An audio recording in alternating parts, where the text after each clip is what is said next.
Hello, everyone, and welcome to your Friday night weekend Four Lads of the Dream Rangers podcast. My name is Stevie Clifford, and I am with two of my very favourite podcasters, of course, stealing Andrew's lines. Andrew, not hosting tonight, but in the guest chair. How are you, mate? You well?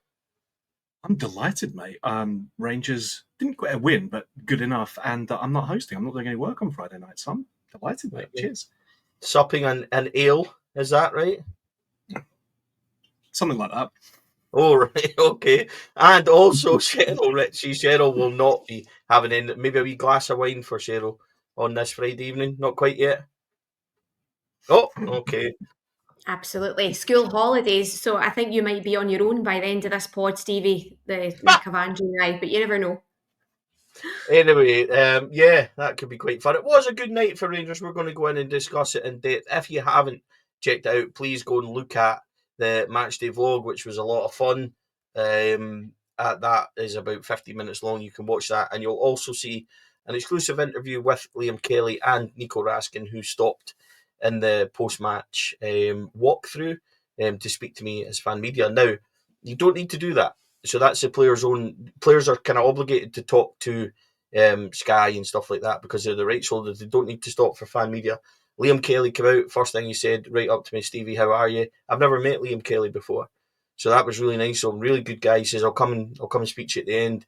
Nico I know quite well, and he gave us a couple of minutes of his time. So you want to check them out, please do. They're on Four Lads website. Also going to add up. Andrew will be really proud of me for adding the ticker with everybody's name. These are every one of you who support the website. We don't really ask, but people asked if they could, and it's as little as 99p a month. And that really helps us because then it helps us do some documentaries and things, which we're doing. We're currently making our second one about Helicopter Sunday. And if you remember, yeah, you can use my wee face with a wee thumbs up. Andrew loves that. I never gave permission for this to happen, but it has happened. It become a bit of an internet meme with my big body head and everything else. So yeah, Stevie looking happy at a game, God forbid. But thank you everybody that supports the channel. If you want to support the channel, you can on the memberships option. It's not a necessity. Just liking and subscribing is enough. It really helps us. We're well over 6,000 subscribers for a podcast that's only been going a year. I think we're heading towards 1.2 million YouTube views as well. It's just sensational fun. So thank you from us. The sales pitch is over. Let's get into last night, Sheryl. 6 changes. It was huge calls from Barry Ferguson. We know the changes he made. Obviously, the biggest one, Liam Kelly coming in goals. Ridvan started. Balogun proper came in. Bailey Rice came in. Another huge call. Hadji also in there. A lot of changes. I'll be honest, I was kind of shocked at the level of changes, but some huge calls in there. Hindsight's wonderful, but removing the hindsight side of it, how did you feel about those changes when you heard the team announced? I didn't think he would make them, Stevie. I really didn't. I know he'd spoken after the Hibs game. I didn't know if he'd kind of spoken in anger. But I think what he did do was he kind of talked the talk, he walked the walk, didn't he? He did exactly what he said he was going to do. Like you, I thought the goalkeeper was a huge call, and I'm going to be completely honest. I initially thought that he'd got it wrong. I know that Butland has had an absolute disaster recently, but I think barring his mistake at Old Trafford, I think in Europe he'd been pretty solid. We've seen how well he'd done with the penalties in the Fenerbahce game as well. So I thought that was a huge call, and one that initially I didn't think that he had got correct, but it just goes to show what I know, absolutely zero, because it was a huge call, but it was the right one. It worked out really, really well. Liam Kelly was absolutely fantastic. The one call that I wasn't surprised with, but I was slightly disappointed with, was the Dessers up front. I thought that I hoped that we might see Yagamani, and I know we'll get into it later. I think we should definitely see Yagamani in the next game. But that was the only call that now I'm slightly disappointed with. I think the rest, I think Bailey Rice, obviously he was really unfortunate with the injury. I think he did remarkably well. Hadji was my man of the match. I'm going to put it back to you guys. We spoke about it. I think it was Davey and I spoke about it on Monday, or I think it was last Friday. Maybe seen proper against Hibs. I was surprised when I didn't see Proper get minutes against Hibs. I still think Proper would have done what he did last night, but could any of that have come down to rustiness as well, that he was kind of pushed right into that game? I don't know. Andrew, interesting point on Robin Proper, but what do you think of that team selection? Obviously, Liam Kelly and Bailey Rice are the big ones, but maybe that Robin Proper question first, and then tell us your thoughts on the rest of the team. Yeah, look, I mean, after the Hibs game, we could have made 11 subs, and I don't think anyone would have been upset by it. We didn't see, and I think I was relatively harsh on the team because it was just a complete dereliction of duty. So I was glad to see the changes, if you like. I think the keeper one's a big call because keepers are much more protected than all outfield players. It's the way it goes. Never helped me really much in my career, but still. I agree with Sheryl that the disappointing thing was to see Des continue up top, especially given that the game he goes on to have. We saw that it was a bold choice to change out Kelly, but you did get the reward for that because there were critical saves that he made during that game. And meanwhile, with Dessers, we saw pretty much what we expected to get. It wasn't, unfortunately, one of the good games that he has where suddenly stuff starts falling for him and it starts working. He had, unfortunately, what's a typical game for him. So I was happy and excited to see the changes. We are limited by the squad that we have. You know, as fun as it would be to put a completely brand new 11 in, I don't really think that's actually feasible without taking the entire youth team over. So I was glad to see it. And ultimately, despite the many setbacks that we had during the night, it ultimately paid off. Yeah, those that have seen the matchday vlog will know I was extremely worried by that selection. I had a wee joke. It was like in Football Manager where you go kind of 3 hours of loading the same game and you just think, oh, I'm going to try something completely crazy just to see if that helps me. It was a bold selection. On the Butland thing, what I would say is I think Jack Butland needed to come out of the team. I think the level of mistake that he had been producing meant they needed to come out. However, would I have done it last night? No, I don't think so.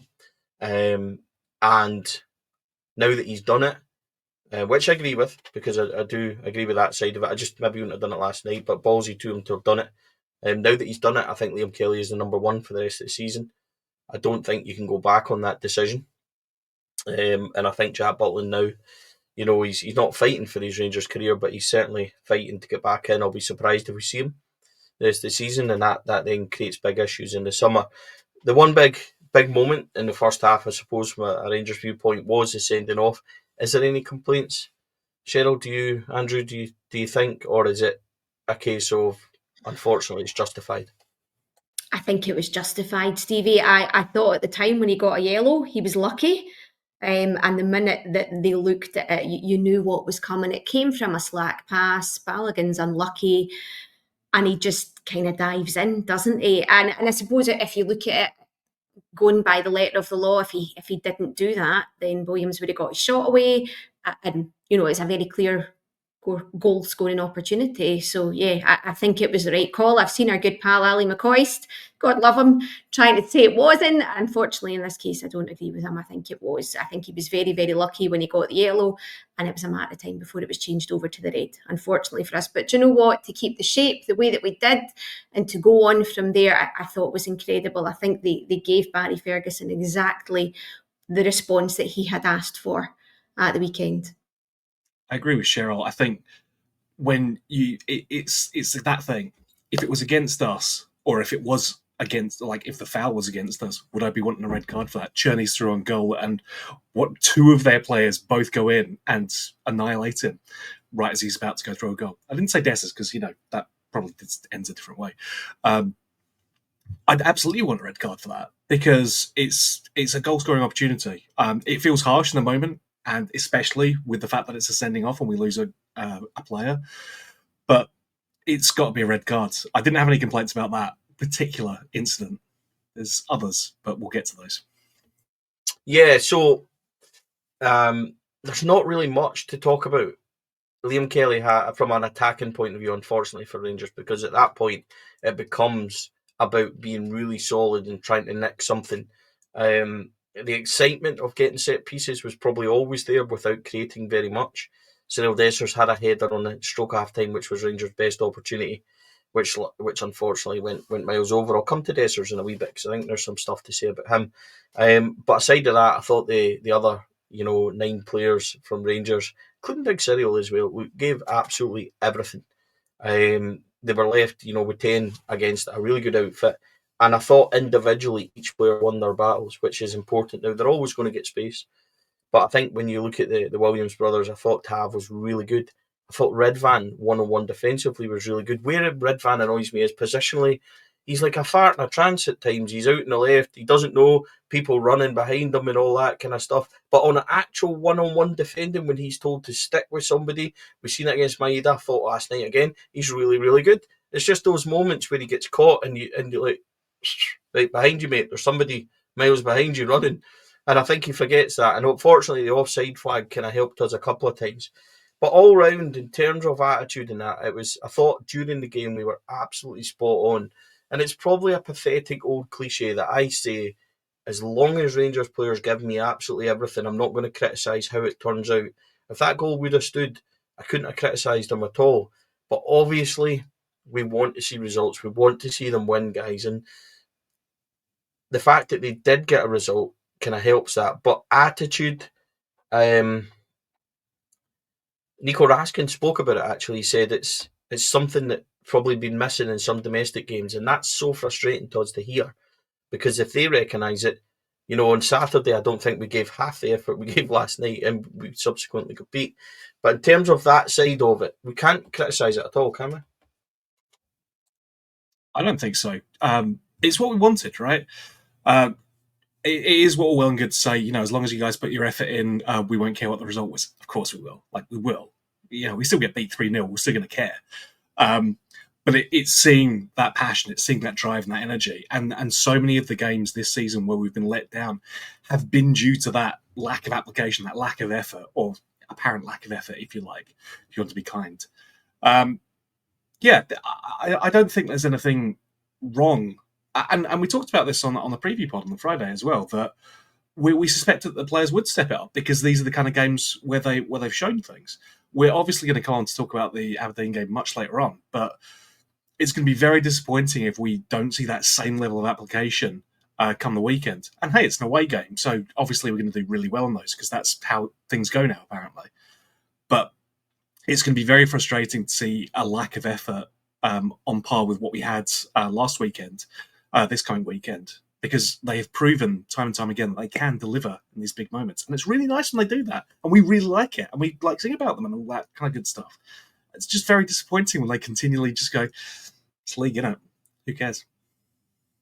It's just like night and day, isn't it? When you compare the mentality and the heart and the performance from Saturday to last night, and it's kind of annoyingly predictable as well, because we all spoke about there's a good chance we'll get a decent result on Thursday off the back of an absolutely horrendous, lethargic, disinterested, cowardly performance on Saturday. But unfortunately for us, of a weekend, it's the story of the season. Great on a Thursday, but not so good of a weekend. And it's been all across social media.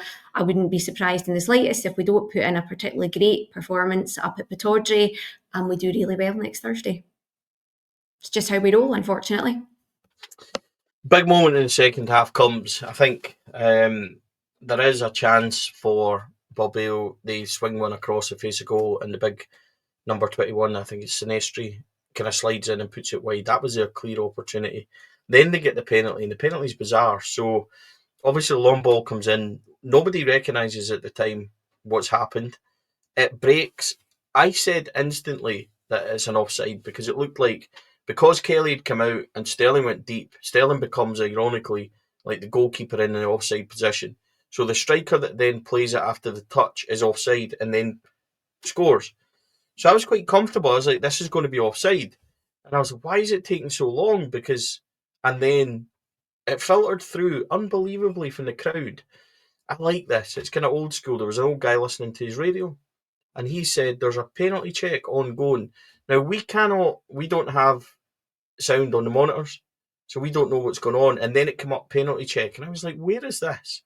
And then it became apparent it was from the long ball. And I've watched this again and again and again. And here's what confuses me. His arm is not in an unnatural position. It's in the stride as he runs. It's skiffed his fingertips. He's not slapped it. He's not played it. It's skiffed. It's played him as he's moved. Now, albeit it's been a long time since I've done a wee bit of running, maybe again soon, but I understand that when you run, your arms kind of move. That's what happened. That's what happened to him. Similarly, in the first half, Nico Raskin slaps the ball in his own half, in his own goal, in his own penalty area, and that's a complete accident. I'm not sure why this is any different. One was, one wasn't. I just thought it was really, really harsh. So it's not a penalty for me. Laws of the game, I'll argue, but for me it's not. However, it gets given, and then there's a big, big moment, and there's all these wee things in my head. All the several voices in my head start speaking to each other, and they start going, if he saves this, we might just win this trophy. If he saves this, we'll win next week. If he saves this, we could sneak it 1-0. And it's quite funny, the wee conversations you have, and then all of a sudden he does save it, and it's a magic moment. And I actually, in the gantry, Sheryl will know this, you're supposed to keep calm. You're supposed to be professional. I was right off my seat, celebrated it almost like a goal. It was a wonderful moment for Liam Kelly. And I suppose probably a good place to talk about his overall performance. We touched slightly on it, but overall for him, caught everything, commanded his box, really vocal. 2 wonderful saves on 40 minutes, tips one over the right, and then a fabulous moment. He actually catches a diving save right up to his left, which was really nice. Second half, not many saves until the penalty moment, and then he finishes the game off by coming for some crosses and really solid. Told me after the game that he didn't think it was his busiest game, didn't have a lot to do, but was really grounded. It's a nice interview actually that Liam gives. But overall for him, the jersey says now. I think he's number one for the rest of the season. Even if he does make a mistake on Sunday, I think that he stays in, and I think that Liam Kelly deserves probably an opportunity to run with this now, Sheryl. Yeah, I think so. As we said, it was a huge call, Stevie. I wouldn't have made it, but it was 100% the right call to make. We've seen that. I think going back to the penalty claim, I think what annoys me most about it is there's so many different interpretations of it across the different leagues, across Europe. Do you know what? That there's no consistency in terms of that. To me, it looked like the natural movement of his arm. I don't think it was an unnatural position. So it was really, really frustrating. But like you, we had people around us who had partners at home who were sending updates from home. So it was actually a lovely moment and amongst the crowd. But going back to Liam Kelly, I thought he was excellent. I think, I could be wrong, I think very, very early doors, there was a kind of mix up between him and Tav. But after that, where one of them, neither of them seemed to shout, and I think it ended up going out for a corner. But other than that, I thought his performance was excellent. To come in such a high pressure game with everything that's around Jack Butland took guts and bravery. And what I did think was absolute class from Jack Butland was he was the first one over to him. I think we've all seen the pictures of that online.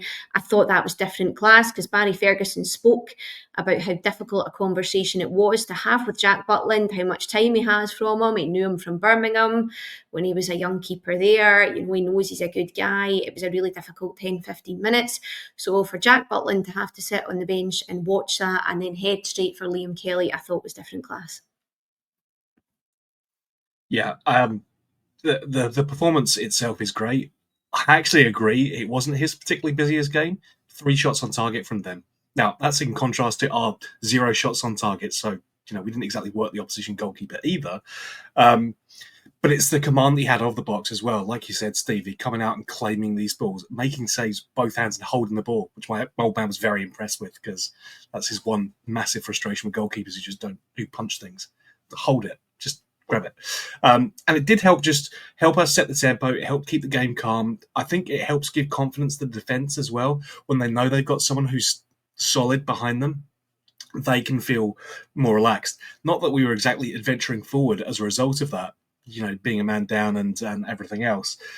I think we did well just to keep our shape and restrict them to that number of shots, frankly. And you can only do that if you have a defence that's comfortable and confident in the goalkeeper behind them.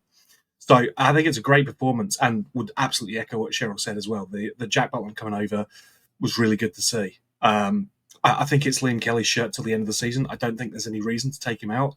I think you help give him that confidence, help build him up by letting him continue to play Aberdeen and beyond in the league, because he's not exactly had a lot of game time.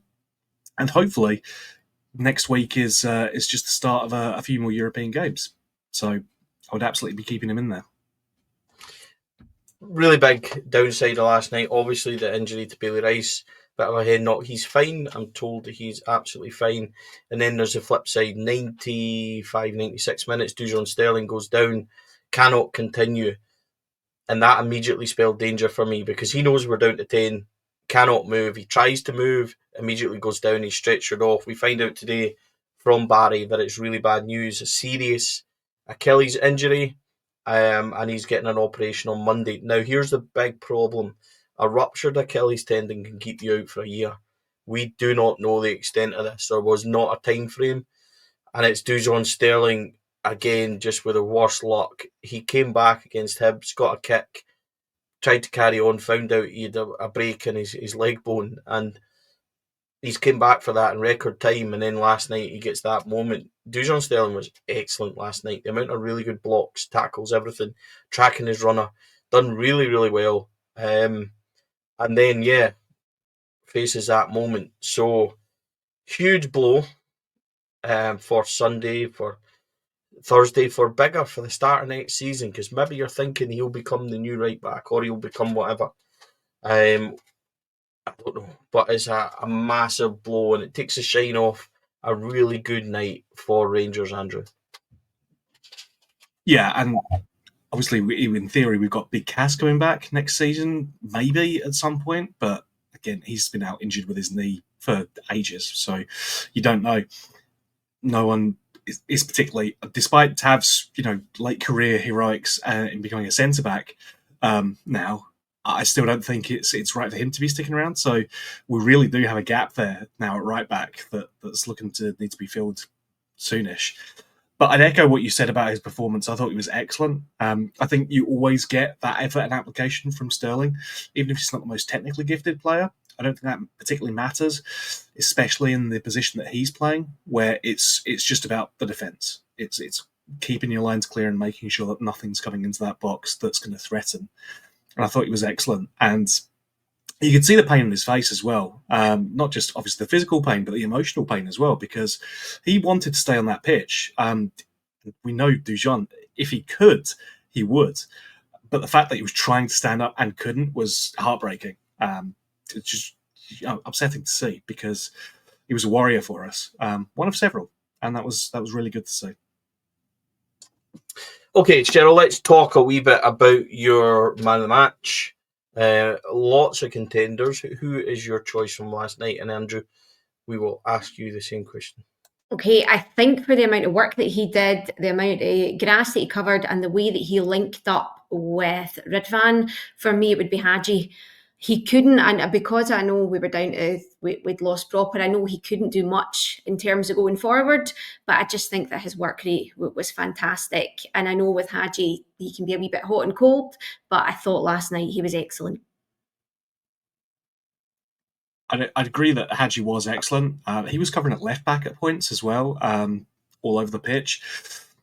Up until probably the 80-minute mark, I probably would have given it to Tav, because that's like a 45 million pound player that he's keeping shut down when we know he's not blessed with the greatest amount of pace, and he's never exactly been our standout for a great defender either, because it's always been his attacking prowess that we've looked at.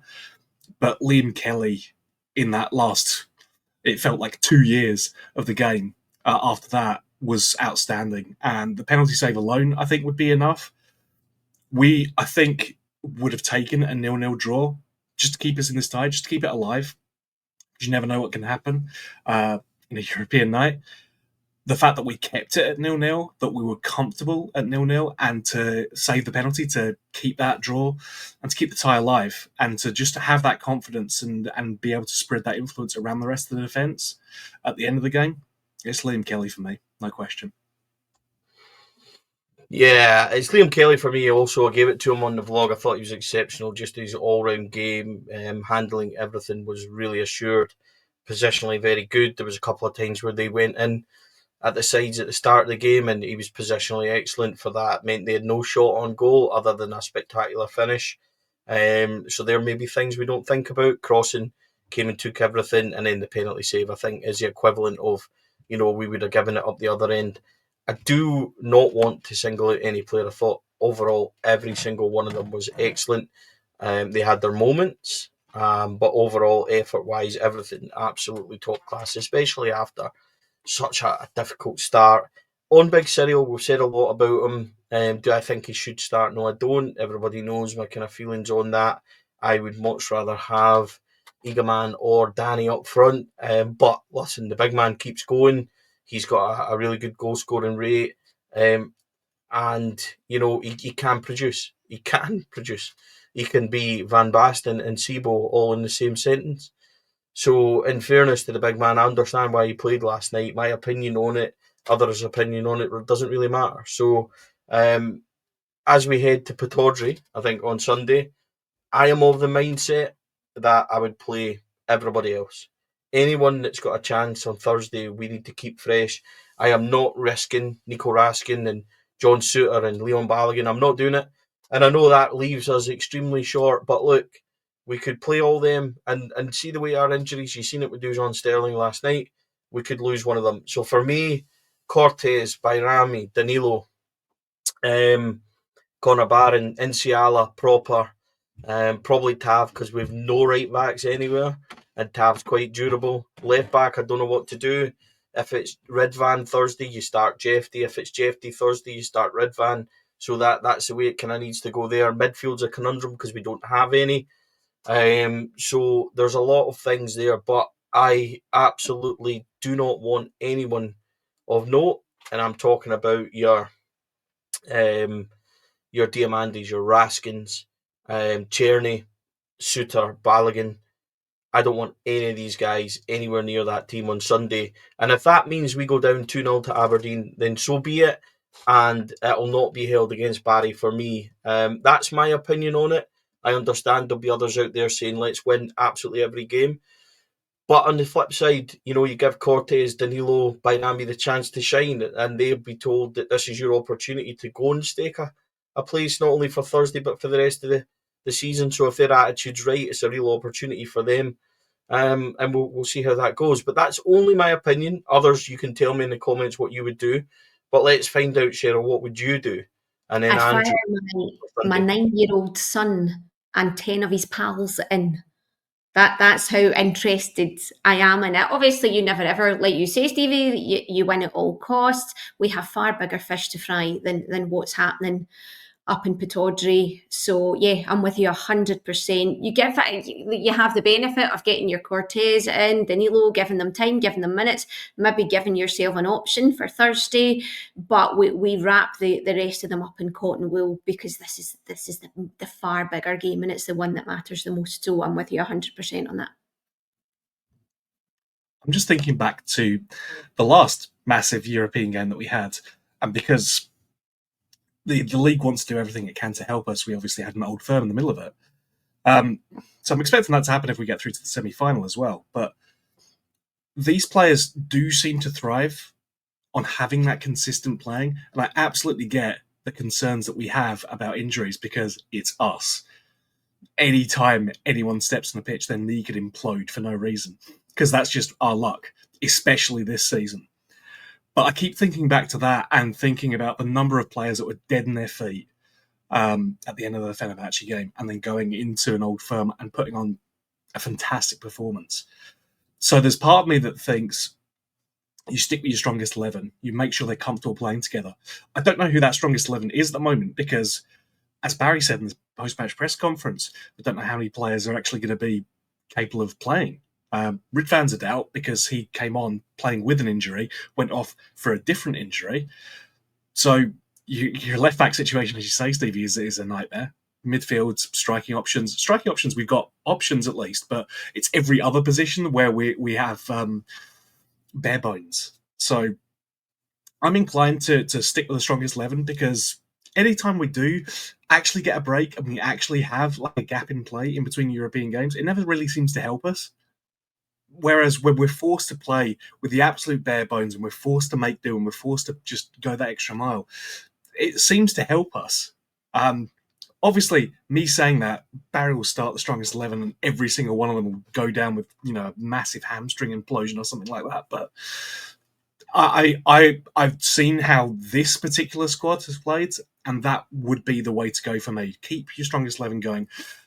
Pick up a win away at Aberdeen and, delay a party elsewhere for a little bit, just for kicks, and see how we go. But, I mean, that's me. I wasn't even out of the game. Barry's actually there, so he probably knows better than I do. Well, he knows better than me as well, because I was at it and I seen that team and not gave up. That's not right, but certainly wasn't as confident. That's for sure. I am going to end that by saying you can get full coverage of the match on Sunday on our socials, and we're actually all doing a away day match day vlog. So I will be there in person in the away end, and we will do some reaction from that, and also the same next weekend. Bobby will be doing the exact same. It's different when you're in the away end than it is when you're in media. When you're in media and you're doing match day vlogs, you're not allowed to show any of the pitch or anything, or UEFA will copyright it and take it off you. Or on a match day, the SPFL will do that. And for our channel, we can't do it because we'll get our channel shut down. Or when you're in the away end and you bought a paid ticket, or you get given a ticket, or whatever, then there is no restriction. So I will do that on Sunday. We'll see how we get on. I really hope I'm not next to a big bear that doesn't want me doing these kind of things, because sometimes people are funny about filming. So hopefully we'll see how that gets on, and we'll go and enjoy Stevie, it. So I'll be honest, you don't really look like the typical vlogger from the game. Like, they seem to be younger and have more hair, typically. But I think you'd be okay. They promote you, right? It'll be fine. That cut me deep. It really did. But yeah, you'll be fine. Well, yeah, I'll be fine for that, Andrew. Just a last thank you for everybody that supports the channel. Your names are going through a part of our membership are on the screen right now. Thank you for everybody who supports. We're not asking you to do that. If you do that, it's wonderful. Absolutely love it. You can do it from as little as 99p a month. But what we would like is if you can subscribe. It's completely free. It really helps us. And stop pointing at that wee picture, Andrew. Honestly, can't get the staff these days. And see, I'm completely fluxed now. But what I do want to know your opinion on is, a few people have been asking about a Four Lads live show. Would we consider it? I think in this day and age, asking people to pay money is something that I'm not really keen on. Would we do a live show at somewhere, maybe like one of the Rangers pubs, like the Loudon Tavern, for example, and ask people to pay £7, £10 a ticket maximum, and try and do a live pod, maybe get a special guest along? Let me know what you think about that. Would people be keen on that sort of thing? I'd really like to do it at some point where we're successful and we've got something to talk about. So that might mean waiting a wee while. Could we do it when the takeover's confirmed, when we get a new manager? That sort of thing might be exciting. So would people be keen on seeing us on stage? Kenny, Sheryl, Andrew, the whole crew?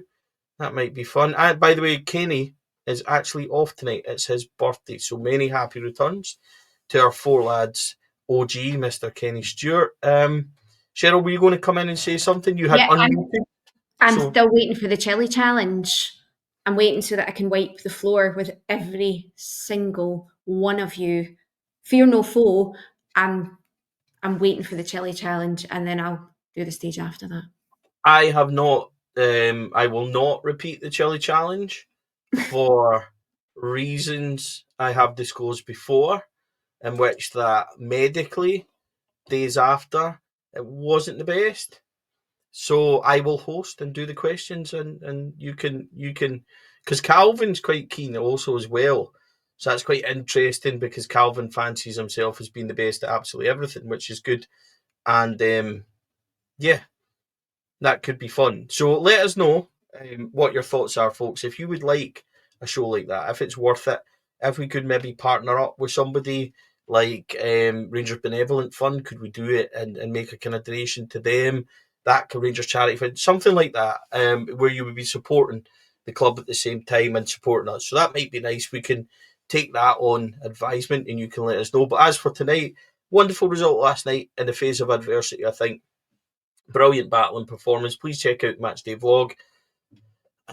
Sheryl, thank you as ever.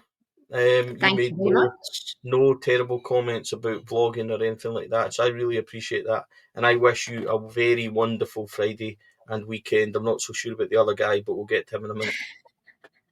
Thank you. And thank you for having me. It was lovely to be back. Andrew, yes. Yes, Stephen. I only do it because I can. Always a pleasure, my friend. And yeah, we'll be back next week. But yeah, thank you. Of course, mate. It's always a pleasure to come on, especially when I don't need to host. And as for you guys, thank you for all your support. Four Lads continues to grow.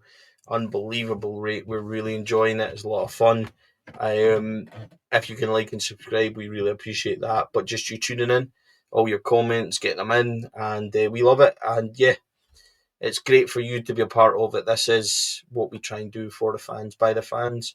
Got some cool things coming, some big podcasts with ex-players and things like that, and a few of them which might be divisive and a few of them which might be really interesting. So Scott Arfield won a done, had a lot of, I think 20,000 people watched that. So that was a really good one and people enjoyed that, and I've been trying to get more people on and been successful in securing a few. So in the next few weeks you'll see that as well. So hopefully we're bringing good content. Hopefully people are enjoying it. Have a great weekend. Until Sunday, folks, thanks for joining us here on Four Lads Weekend Pod. Thank you.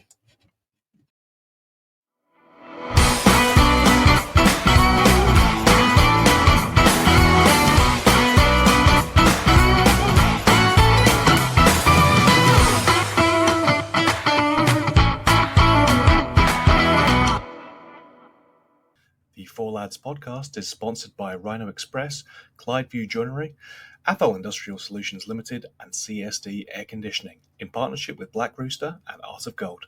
Thank you for listening to or watching the podcast. We hope you enjoyed the show.